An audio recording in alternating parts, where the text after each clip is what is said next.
Coming to you live from the lounge of the Arcade Comedy Theater, located in beautiful downtown Pittsburgh. It's the Quarantine Quiz Show, featuring Addie Twig, John Feitner, Norlex Belma.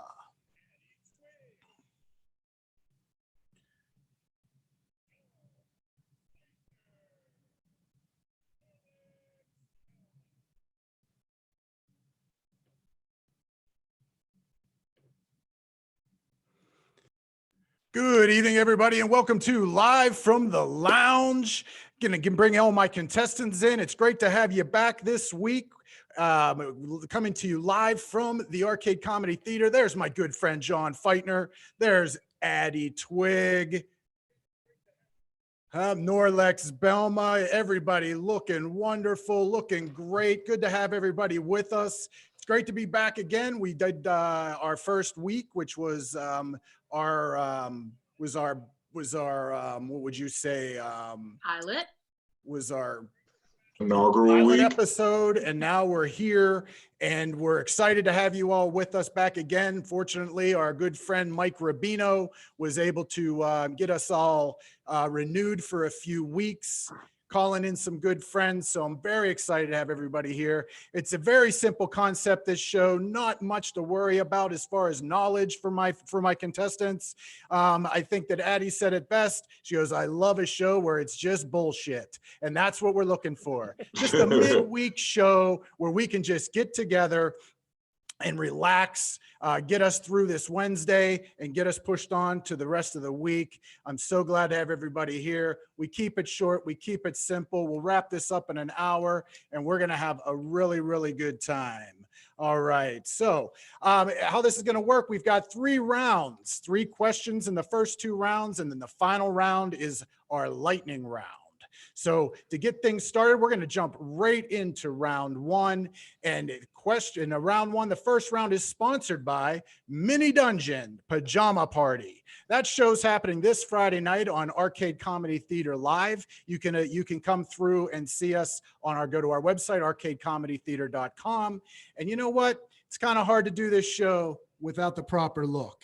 That's what we're talking about. Now we're feeling good. I just didn't feel myself, John. You know what I mean? Sometimes just a nice pair of glasses just going to make things feel a lot better. But this Friday night, Mini Dungeon Pajama Party, Friday, May 22nd. That's at 9 p.m. One of our teams here at the Arcade Comedy Theater are going to be putting on an improv show here on YouTube Live. You can again access that through arcadecomedytheater.com and search all of our live programming there. Additionally, as you all know, we're closed right now at the Arcade Comedy Theater, and we can use some donations. So if I know right now times are a little bit difficult for some, can't give, but you can share. Please, any content that you see coming out from the arcade, boost it, share it on all of your social media accounts. But if you do have a few pennies that you can spare, why don't you go ahead and throw them our way? There's 2 ways you can do that today through this link. You can go in the description on YouTube and you'll see the link that'll be specific for our show where you'll be able to go ahead and donate money.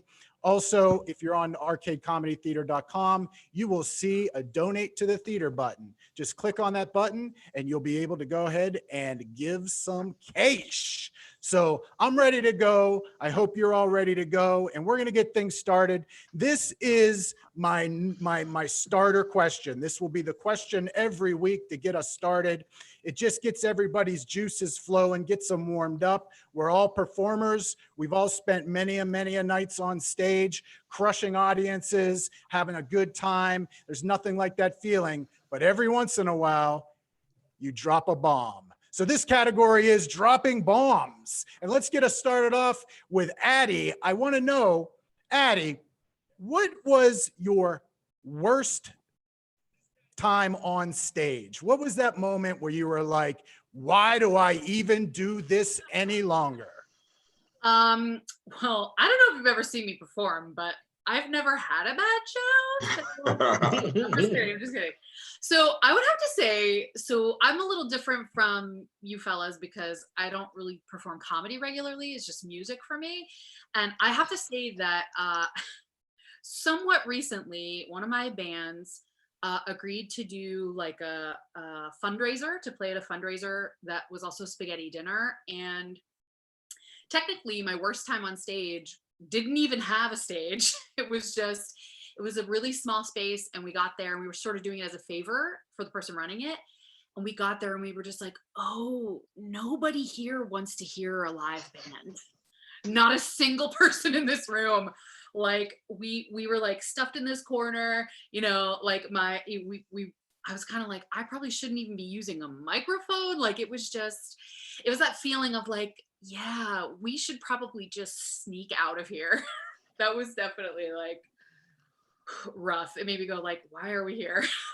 Oh, no stage, no stage. That's going to kill a Brutal. show. I think that there's a lot of people out there that'll know, you know, stand-up comics. There's many a times you show up. I seen one night at a bar. I seen at a bar where they had plywood on top of Turner's iced tea orange milk crates. It was true pure Pittsburgh. It was unbelievable. All right, Okay, keep it going. Same question on to my good friend John Feitner. All righty. I have to go a similar vein of trying to do comedy in the place where they do not want you to be there at all. I did an improv show at one of the Hot House fundraisers. And they did it in Bakery Square before it was remade and turned into Google Hangouts area. It was just a giant open empty warehouse. And since it was up and coming, they wanted to throw this party fundraiser in this giant empty warehouse, which is loud and echoey. And we were like in one corner of it on a little stage with horrific lighting. But of course, it's chaos everywhere because they got tons of people doing music, art, selling all sorts of stuff. So was the loudest room I've ever been in my life, where performers can't hear each other. The audience cannot hear us, nor does it want to hang out in one little spot of this grand, cool place and just watch some improv. And we scream improv'd for all our hearts out for about 20 minutes. Unbelievable. Nothing like performing in a cavernous warehouse. Unbelievable. At least it smelled like Nabisco. Oh, there you go. All right, to my good friend from Brooklyn, Flatbush, Brooklyn in the house, Norlex Belma. Go ahead and give me, what was that bomb moment? Worst bomb, or like most memorable bomb. I was actually still in Pittsburgh. I got booked to do a show that I didn't know what it was, and when we showed up, it ended up being the championship games of a deck hockey league, and there was no stage. there was no indoors. It was all outdoors. We ended up doing sets in the middle of 4 deck hockey rinks, like right next to each other. People wanted nothing to do with us.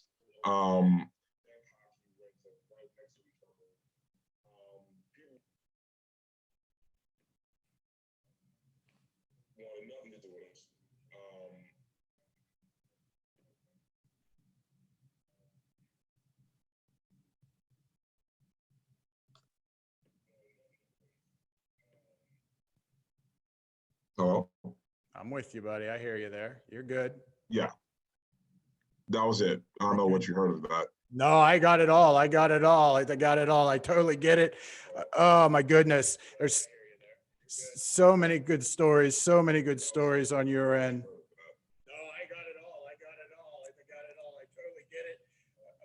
All right, here's what we got on that round. Starting off with the bombs, it's always a good one to get the juices flowing. You know, you haven't been on stage in a while, and so after this show, go ahead and think about your greatest stage moment to wash that stank out your mouth. So let's go ahead and let's look at some points. You know, hey, at the end of all this, it's all arbitrary. We got a whole thing where we're using pi and we're dividing by 2 and multiplying by 43. So we're going to get this thing started right out of here.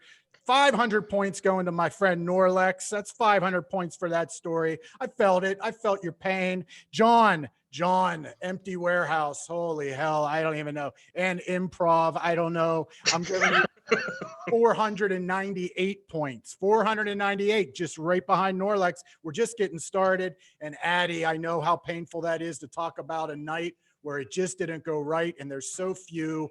I'm giving you 1,000 points just because you're that badass. So that's 1,000 points for Addie Twig. I love it. I love it. All right. So last week, one of the greatest moments of last week's pilot episode was when we had a special guest drop in. And I'm going to tell you, I've got a special guest this week as well. It went so great. I got so many comments, so many phone calls. Holy hell, you had Rick Seebeck. And guess what? Rick agreed to a week-by-week contract. So for this next category, it's the category we all love. Seebeck is our homeboy. Rick Seebeck, come on in, sir. Nice. I just realized I'm no longer a special guest. I'm like a house guest who won't leave. You know, after 3 days, they start smelling. It's like flowers. Yeah. Day number 2. Why, though? So, that's it?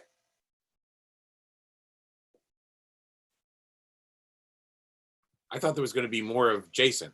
Rick, I'm here. Go ahead, sir. I'm ready. Jason's stage managing right now. Okay. I have 2 quick hypothetical questions. I say, after my experience last week, I want to remind you of what Shakespeare said. He said, brevity is the soul of wit. So we're looking for witty answers quickly. The first question is a what if, because I spent the last 2 days working with my cameraman, Frank, on a goofy video based on an old Perry Como song called It's a Great Day. And a ton of fun. And, you know, if you know a little Perry Como history, he was a barber in Canonsburg. He was born in Canonsburg, Pennsylvania. He started working in his barbershop when he was 14. He left town when he was 20 because he went to Conneaut Lake and heard a band, and he auditioned for them, and they took him on as their singer. He became, you know, very, very famous. Did a lot of firsts in television. On October 3rd, 1963, Perry Como came to Pittsburgh and brought his nationally televised variety show called the Perry Como Craft Music Hall to the Civic Arena. And on that day, October 3rd, 1963, it was broadcast live from the Civic Arena. Okay, so here's the hypothetical. If the Civic Arena were still here, and if Perry Como were still alive, and he invited you to perform on a nationally televised show tomorrow night, and he knew that you were one of Pittsburgh's greatest up-and-coming vocalists, which you all are, hypothetically, for the sake of this question anyway, what song would you sing? And please include a sentence or two of why. And there will be extra points. I've already told Jason there will be extra points for tribute connections to a Pittsburgh songwriter or singer. For example, I could say, I think I'll sing Camptown Races because it was written by Stephen Foster, and I really love the lyric, doo-dah, doo-dah. So that's what we're looking for. What song would you sing on a hypothetical return to the Civic Arena with Perry Como? And the great question. And again, I don't know the questions before Rick comes in. I'm blown away. All I can say is I'm glad I don't have to answer this question. And the thought of me singing is just not enjoyable. But John, you're up first for this one on the spot. Perry Como, you're the greatest singer that Pittsburgh has. What song are you singing? I get bonus points for a Pittsburgh connection. Right. I mean, there's no time period to music. Music is universal, and it can be anything from the beginning of time until today. then naturally I would sing Beautiful by Christina Aguilera. It's a beautiful song. If Elvis Costello can do it, which he did on House, I can do it too. That's my bar is always Elvis Costello. Strong coming in with Wexford's own Christina Aguilera. Oh my goodness. Good answer. Norlex. Oh, I've heard that voice. I know you could pull this off, my friend. What are you going with? Actually, I would switch it up a little bit. It wouldn't necessarily be singing. I would do Black and Yellow by Wiz Khalifa. Also, just to watch Perry Como figure out what a Wiz Khalifa actually is. And we could wear contrasting black and yellow outfits.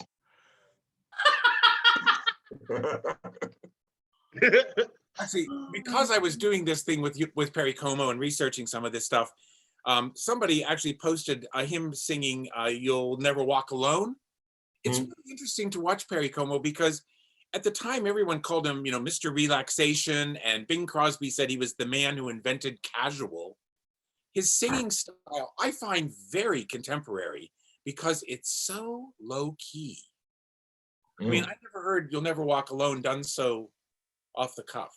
Just very, very casual. Well, let's go to truly one of Pittsburgh's most incredible singers, Addie Twigg, the lead singer of the Telephone Line. Addie Twigg, what is your song?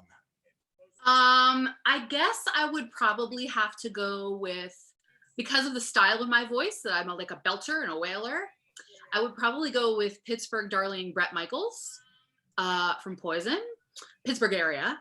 And I guess I would probably do something raunchy like Talk Dirty to Me. Nice. Oh my God. I mean, what do you coming in with the Bret Michaels from Butler, Pennsylvania? Butler, are we claiming Butler as city proper anymore? Close enough. Close enough. Yeah, I don't know. I don't know. As I'm looking at the points here, the Christina Aguilera, such a strong poll. She's from Wexford. Norlex came in with Wiz Khalifa. Well, he's from city proper, baby. City proper, but I gotta say, I'd like to see Perry Como react to a Wiz Khalifa song. So I'm giving a good 420 points. That's 420 for Wiz Khalifa. That's 420 points for Wiz Khalifa. I see Christina Aguilera, she's gonna get a 724 points because she's not from the right area code. And then Addie, I love you more than anything, but I detest Poison. But I'm going to give you some points just because of. I never said I like them. Oh, don't argue the points. This is my show. You're going to get 50 points just because I love you. All right, 50 points. I think I was getting docked points because he's too far. All right, Rick. Rick, do you have a little bit something extra special for us tonight? Well, I have my second hypothetical question. Okay. In 2016, Norlex Belma told me about Lenny Bruce in Pittsburgh. I knew nothing about it. And I think one night outside the Arcade Comedy Theater, maybe in the back alley, he said, "You know that Lenny Bruce did some stuff here in Pittsburgh early on." And so I think this is a really interesting little segue based on Addie's song, Talk Dirty to Me, because Lenny Bruce's autobiography is how to talk dirty and influence people. Right? And most of this stuff I know because I went and got a copy of that after Norlex told me about this. And Lenny Bruce wrote extensively about his 1951 visit to Pittsburgh. In June of that year, he had married a stripper in Baltimore named Honey Harlow. And she decided to become a more legitimate singer and changed her name to Honey Michelle. And Lenny and Honey got booked into a small club called the Monte Carlo in downtown Pittsburgh for 1 week in the October of 1951. On their 5th day here in Pittsburgh, they were in a terrible car accident. A at the corner of Smallman and 29th Street in the Strip. They were both thrown from their car. They were hit by a Packard as it tried to pass a slow-moving truck. And Lenny Bruce fractured his skull. His wife, Honey, was run over twice, first by their car and then by the Packard. She ended up in St. Frances Hospital, not there anymore. It was on the site of where Children's Hospital is now in Upper Lawrenceville, but that was at the time St. Frances Hospital, and she had to stay there 7 weeks. So I also spent 7 weeks in McGee Hospital when I fell and ruptured my quadriceps tendon, so I know that situation. So here's my hypothetical question. If you had to be in a Pittsburgh hospital for 7 weeks, what prominent Pittsburgher, famous, infamous, would you want to come and visit you? Now, I want to say that it can't be me and it can't be Jason Clark, who may show up at the hospital with a great sandwich, but it cannot be any of your competitors either. So we're eliminated from consideration, we prominent Pittsburghers, infamous and famous. And I want to know, what Pittsburgher of any era, famous, infamous, would you want to come visit you? Very good, Rick. Good question. Good question. And before we get the answers, boy, I've got a lot I want to know about that back alley with Norlex of the arcade, because I've spent some nights in the back alley of the arcade, Rick. So we'll talk off air, my friend. We'll talk off air. All right. So we'll flip this around. Addie, I'm going to let you go first with this one. What is the first? Who's the prominent Pittsburgher that you're going to come visit you, dead or alive? Dead or alive? I think I'm probably going to have to go with the classic Mr. Rogers. And I'm sorry if I'm stealing anyone else's answer, but with Rick being checked off the top of that list, you know, he's the obvious second choice. Just because, like, he's so comforting. And if you're in the hospital for 7 weeks, you know, I'm sorry, but I want some coddling. I want someone to come and hold my hand and, you know, tell me stories. And, you know, I just think he would be such a like comforting force if you're stuck in the hospital for that long. That's very interesting. You know, when I saw the Fred Rogers movie with Tom Hanks, the Tom Hanks Mr. Rogers does what I called a home visit. You know, he went to that guy's house, and I thought, I wonder if Fred really ever did that. But I do know that Fred would go to hospitals sometime and see people. So I say I'm not trying to influence any answers, but that was okay. Mr. Rogers is off the board. Mr. Rogers is off the board. Norlex, my friend Norlex. What prominent Pittsburgher? This person I don't think is prominent, but like if you've ever spent any time in Oakland, there was a guy that used to sit on the corner of Forbes in front of like Dwayne Reed or something, or Rite Aid, and just sing random opera songs. He was like an old blind black man, but he was like one of the sweetest people I've ever met in that city if you had a conversation with him. And like me being like a music nut, if I was gonna be in a hospital for 7 weeks, I'd need somebody to be like my Spotify on demand. I'd probably go with that guy. That's funny. I remember somebody did a documentary about him, a little, you know, a film, and it was very nice. And he had such a great voice. Oh, he was like a classically trained opera singer. He was amazing. And great answer. Great answer. Would have never expected that one. That's a good one, that for sure. And John Feitner, what do you have for us, sir? I think I'll go with my gut and go with Jeff Goldblum. I think that would be hours of entertainment, although I probably would not. It would probably be even more fun on whatever drugs I'm on in the hospital to watch him be just himself. I don't even know how to score this question. You know, do I go against one of my childhood heroes, Mr. Rogers? Do I give less points to this amazing man in Oakland? And do I go against Jeff Goldblum? You know what? Let's call it right down the middle. Every one of you, 4,000 points. 4,000 points for every single one of you. Killing it. Mr. Rick Seebeck, thank you for joining us again this week. And we will see you hopefully in the future, good friend. Stay safe. Thank you, Rick. See you, Rick. Good seeing you. Good to see you, sir. Good night. Bye. Oh, good He's the night, nicest man. Rick Wait, Seaback. can we talk shit on him now? Oh no, I think he's still in the room. He'll hang out and wait to hear if we talk about. Yeah. See, and he also- Rick, you know I love you. He's talking the Oh, worst shit great. on us. Is what's Yeah, really. good Yeah. stuff. All right, so that is the first round. Thank you to Rick Seabeck for joining us again. And so let's go ahead and let's jump in and talk to our contestants for a couple seconds. And we'll go ahead and we'll start with Addie Twig. I mentioned earlier, Addie, lead singer of the amazing band, The Telephone Line. And a fun little fun fact is you were also the musical programming director of the arcade when we opened up. So good to see you tonight. It's wonderful to have you with us. And, you know, Addie, when you're going up on stage and you're going out there to take that mic, what is your mentality when you're going out in front of that audience to go ahead and do what you do so well? Well, I still always get nervous every time. Like, I think some performers, like they get into their groove and they just kind of get to the point where like they don't feel nervous anymore. I always get those like good nerves that get my adrenaline going. So I'm definitely just kind of like, you know, I'm excited, I'm vibing, I'm like, you know, playing off the energy of the crowd. So it's not just nerves, it's also like excitement. And I also feel like I have to pee. There it is. Yes, absolutely. Very good. Thank you for joining us this week, Addie.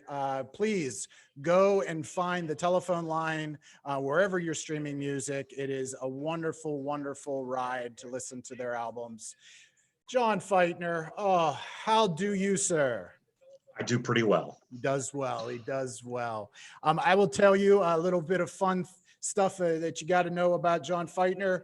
Anytime that you're performing and Mr. Feitner is in the audience, you can count on that laugh. One of the best laughs Yes. in Pittsburgh. You know, Yes. you feel good, and it'll help propel you to your next joke, to whatever you're doing.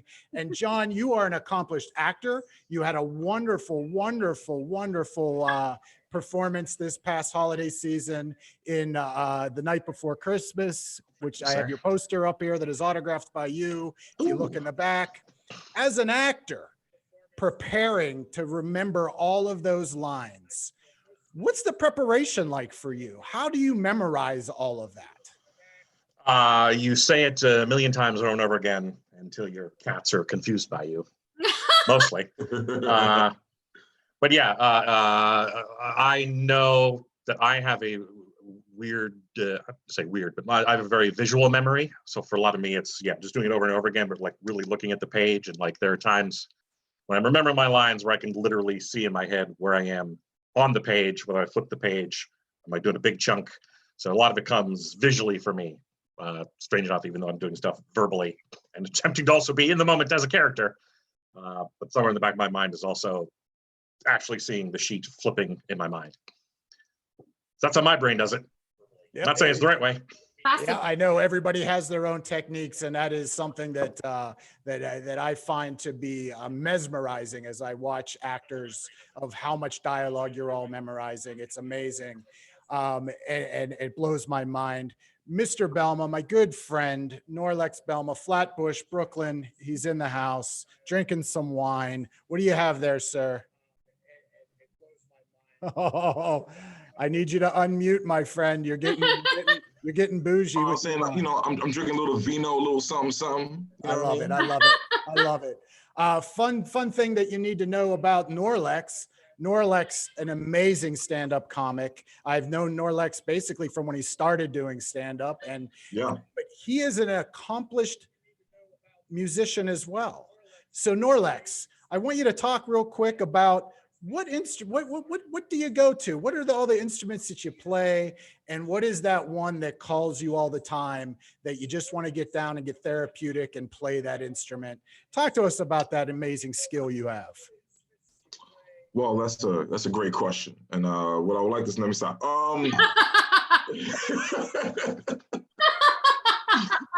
Could you imagine if I spoke like that? I would hate myself. So music Yeah, so my primary instruments were like trombone, violin, viola, and piano.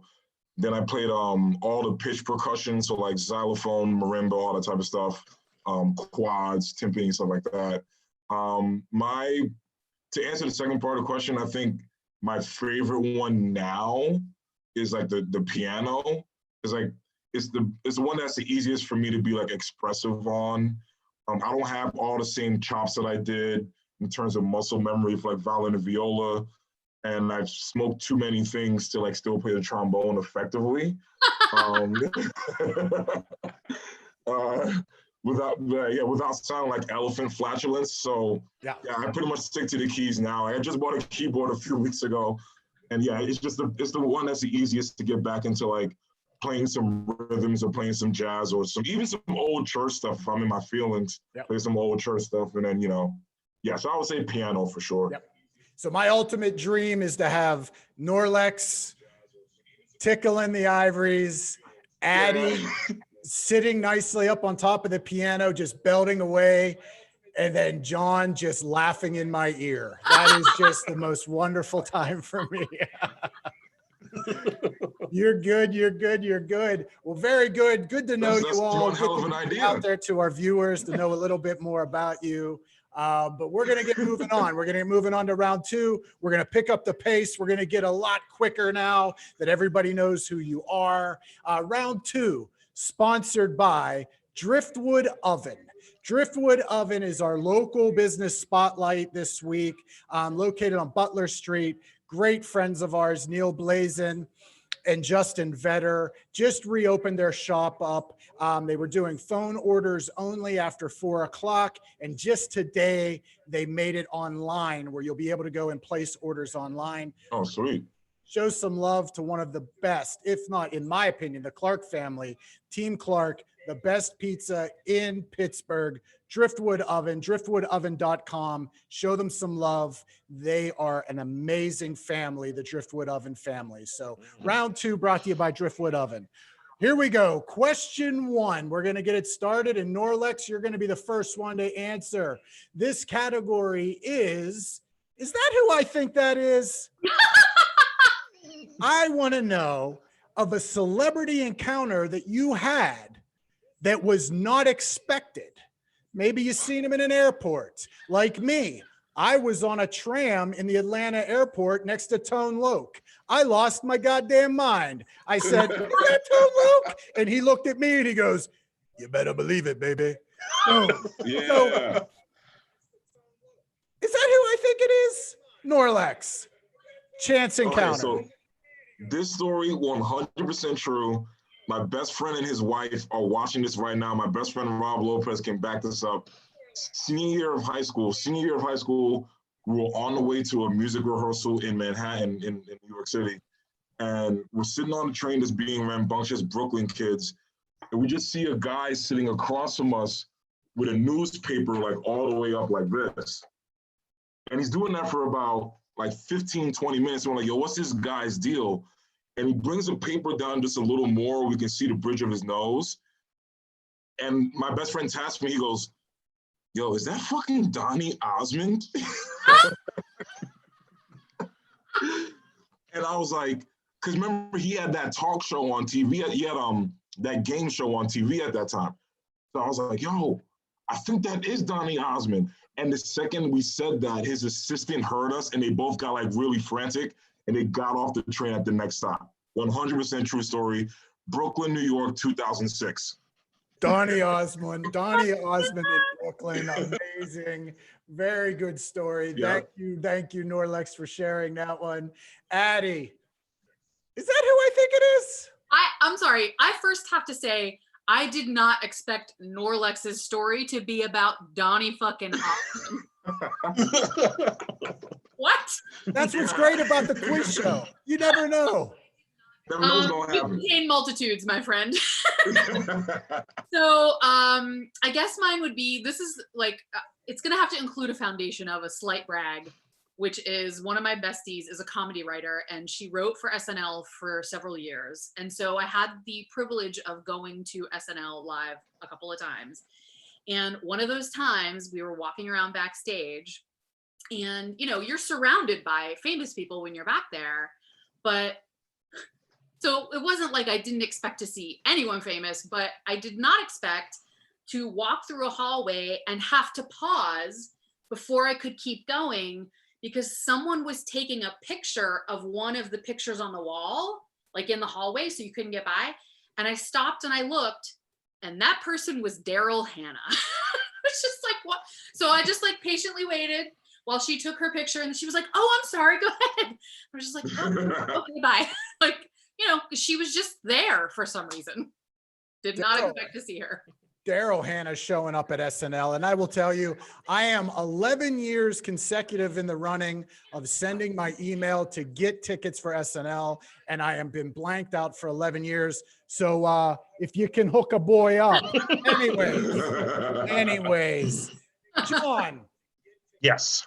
Is that who I think that is? Wait, hold up. So I'm going way back for this one. I want to say I was like 6 or 7. And the setup you need for this to know is that my father was 6'8". I'm a very tall man. My father was a giant, the most tallest thing I've ever known in my life. So the presence of someone of very large stature near me wouldn't shock me, but like I was in an airport bathroom. Unfortunately, I don't remember quite where, but in an airport bathroom with my father, doing our business, washing my hands. There's a large person next to me who I immediately assume, well, that has to be my father. I turn to leave, start to follow him out, and start to say something to whom I assume is my father until I look up and realize this man is so tall, he has no head because he is horribly hunched inside this bathroom. And like I was about to reach out and like touch this person because I thought it was my father, like backed up because I was stunned by how huge this man was. When I walk out of the bathroom, because I'm like, where the hell is my father? And I see my father standing outside, wide-eyed, and he's like, "Did you just see who that was?" And I was like, "No." And he's like, "That was Andre the Giant." Oh, yeah. Amazing!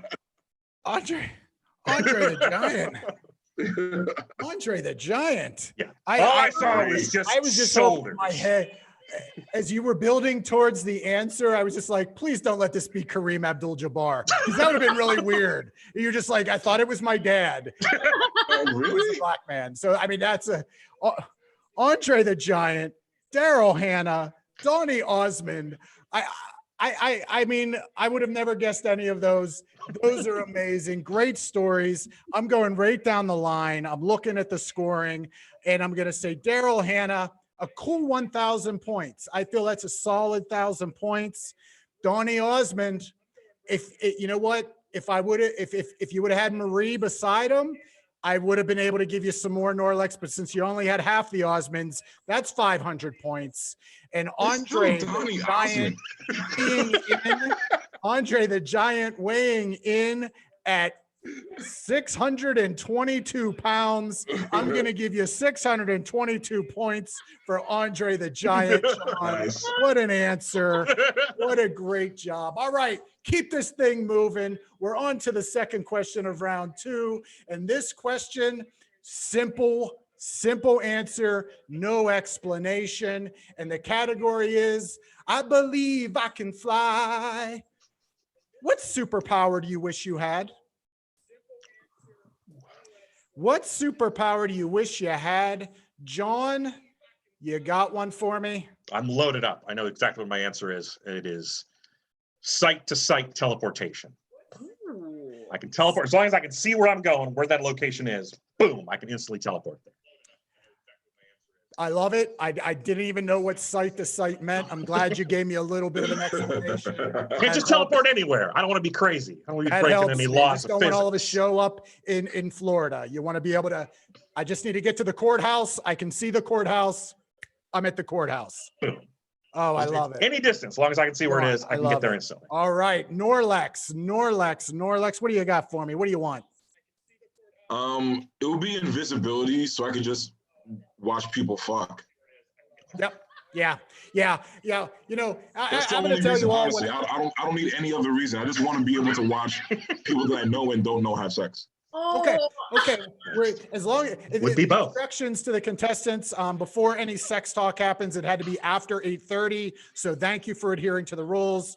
When I wrote this, when I thought of this question, here was my honest answer to myself as I giggled.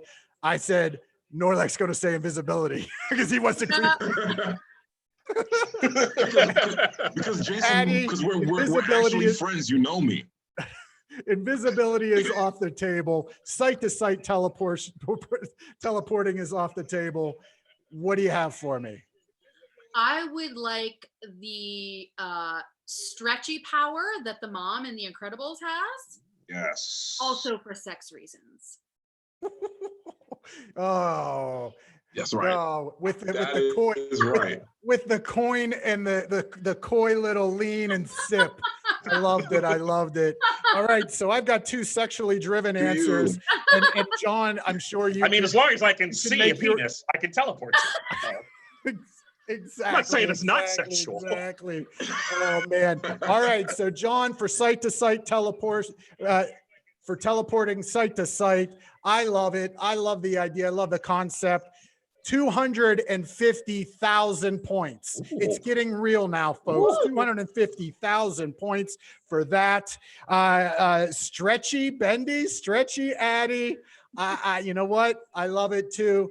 369,000 points. 369,000 points. That's a great number. And Norlex, I can't see you. You can't see your points. You got zero, you freak. You got zero, you freak. I can't have you all of a sudden looking in on my bedroom with my wife. I'm done. I No, can't you're have it. family. That's different. I would just find where No Addie's at. family, no family. Good answers, good answers. A lot of fun. Moving on to number three, question three in this amazing round of round two. This one is called, from the category Beauty School Dropout. Beauty School Dropout. This is in honor of the Tonys that are canceled this year, and they will be playing a sing-along version of Grease. But Oh, Beauty sweet. School Dropout, this question is, what was your first job? What was your first job? Norlex, what was your first job? It doesn't have to be a W-2. It could have been a cash under the table deal. What was your first job? Oh, no, it's Brooklyn. It was strictly under the table. We don't do W-2s over here. All right, get that right. No, so my first job was as we spoke about, I was a musician growing up.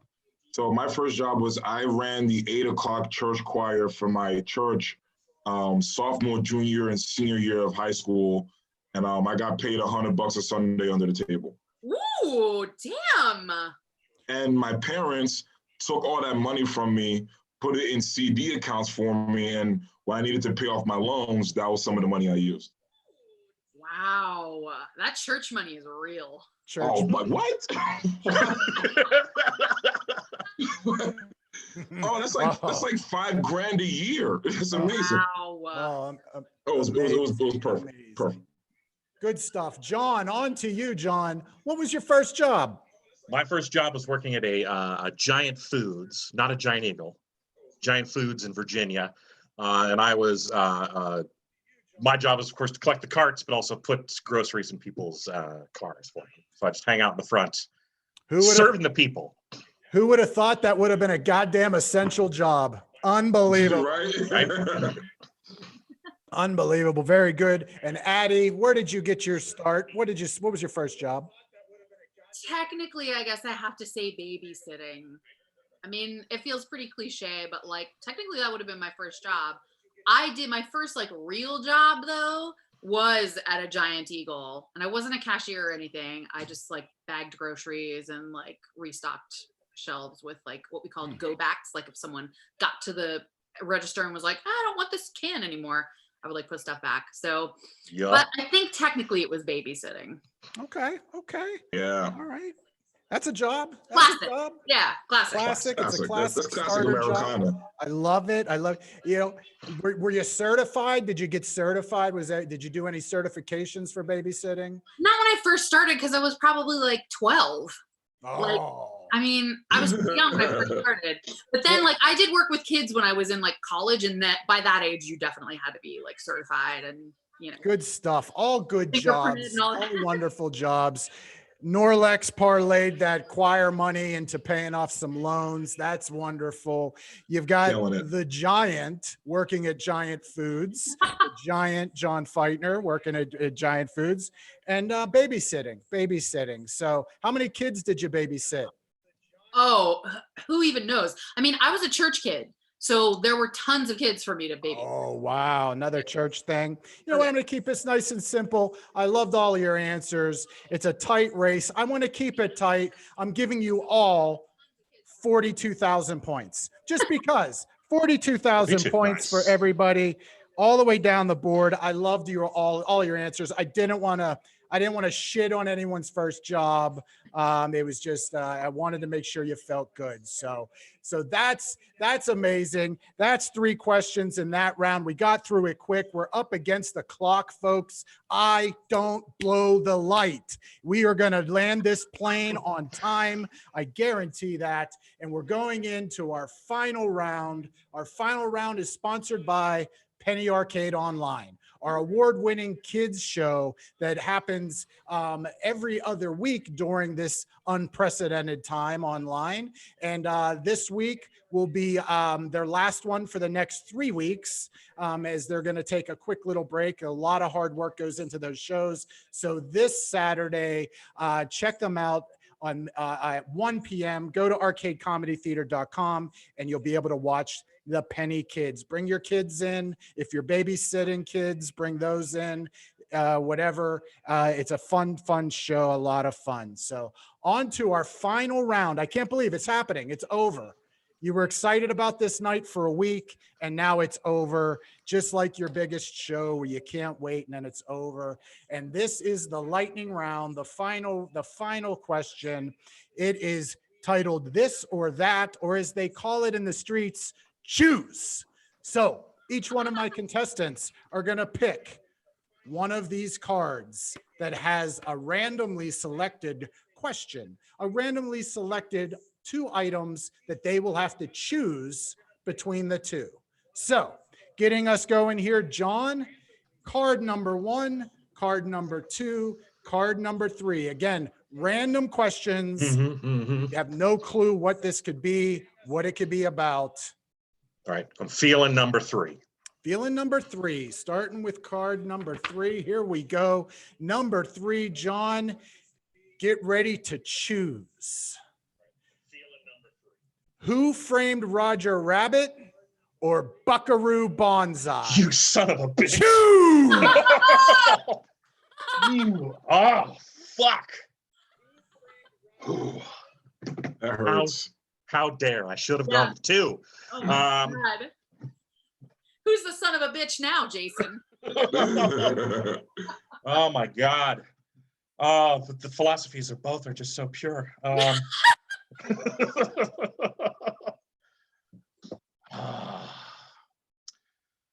Come on, I could go with my heart with Who Framed Roger Rabbit. Solid.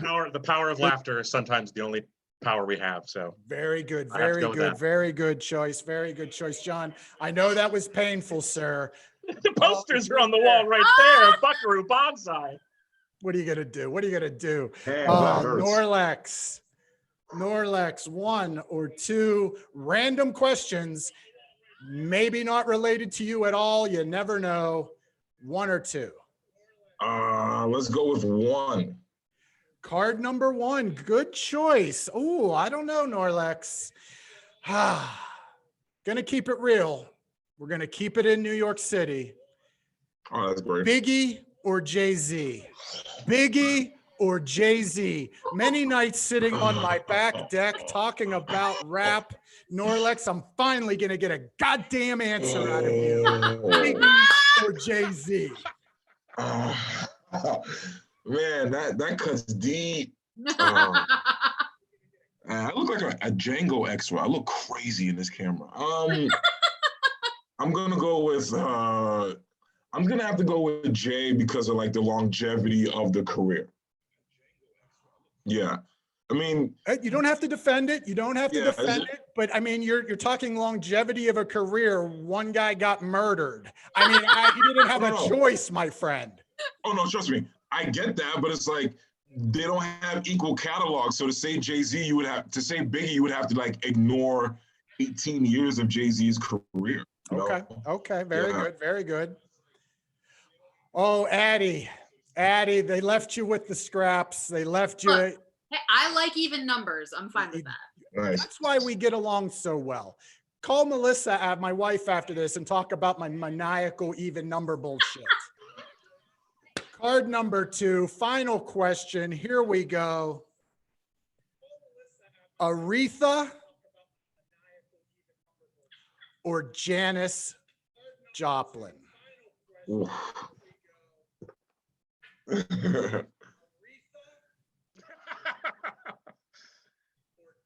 Time to think. Aretha. Okay, all But right. really, for me, I mean, Janice was amazing, but really, for me, Aretha is more of an influence. So. Okay, very good, very good. But still, you're a son of a bitch. Influence. There's no points are put out there for you right now. I go ahead. I just emailed them off to our home office in Walla Walla, Washington. They will tabulate who the winner was for tonight.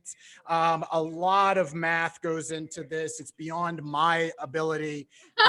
We'll let the corporate office take care of that.